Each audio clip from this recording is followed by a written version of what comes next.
আজি আমি মৰিচাছৰ ভাৰতীয় দূতাবাসত আহি উপস্থিত হওঁ, যিহেতু আমাৰ অসমৰ পৰা 18জনীয়া এটা দল আহি মৰিচাছ ভ্ৰমণৰ বিভিন্ন দিশ অধ্যয়ন কৰিছে।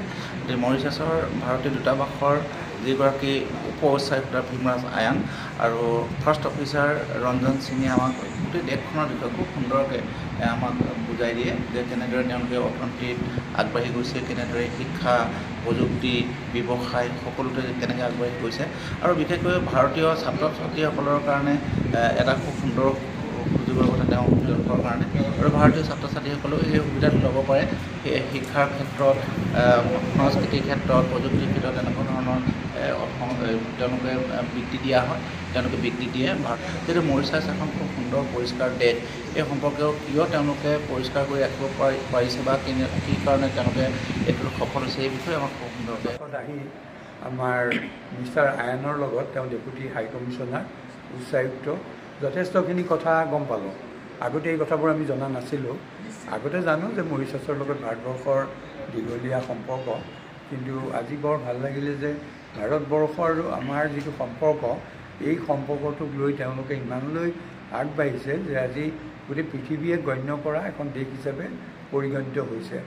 আৰু মহাত্মা গান্ধীৰ ইয়াত যিটো ভূমিকা আছিলে, যিটো প্ৰৱাসীসকল আহি পেলাই য'ত আমাৰ ভেমিটিয়ানছ বুলি কয়, তেওঁলোক আহি য'ত ইয়াত উঠিছিলে, সেইসমূহ কথা তেওঁলোকে ধুনীয়াকৈ সংগ্ৰহ কৰি ৰাখিছে।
মৰিচাছৰ পৰা মই এতিয়া কৈ আছোঁ ডক্টৰ ডেইজি লেখাৰু।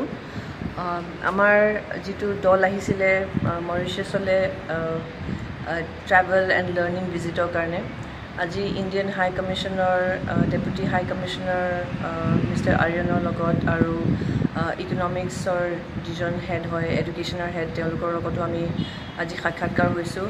তেওঁলোকে আমাক আইডিয়া দিছে আৰু তেওঁলোকৰ মৰিচাছত কেনেকৈ এডুকেশ্যন, ডেভেলপমেণ্ট, বিজনেছ, ডিফাৰেণ্ট ছেক্টৰছবিলাকত কেনেকৈ অগ্ৰসৰ হৈছে আৰু কেনেকৈ আমাৰ ভৱিষ্যতে আমাৰ ইণ্ডিয়াৰ বা অসমৰ ল'ৰা ছোৱালীয়েও কেনেকৈ তাত সুযোগ ল'ব পাৰে, সেই বিষয়ে আমি অলপ তেওঁলোকৰ লগত আজি কথোপকথন হ'ল।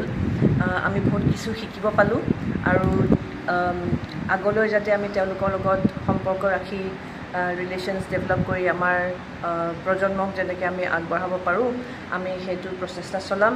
আমি ডক্টৰ শশীকান্ত শইকীয়া আৰু অন্যান্য বহুত ইণ্টেলেকচুৱেলছ আৰু ৰিপ্ৰেজেণ্টেটিভছ আহিছে ইয়াতে মৰিচাছত। আমি এইবিলাক ডিছকাশ্যন আজি কৰি আমি দেখিছোঁ এক্সচেঞ্জ লাৰ্ণিং প্ৰগ্ৰামৰ কাৰণে এক্ৰছ ইউনিভাৰ্চিটিজ আহিবও পাৰিব আৰু ইয়াৰ ষ্টুডেণ্টছো আমাৰ অসমলৈ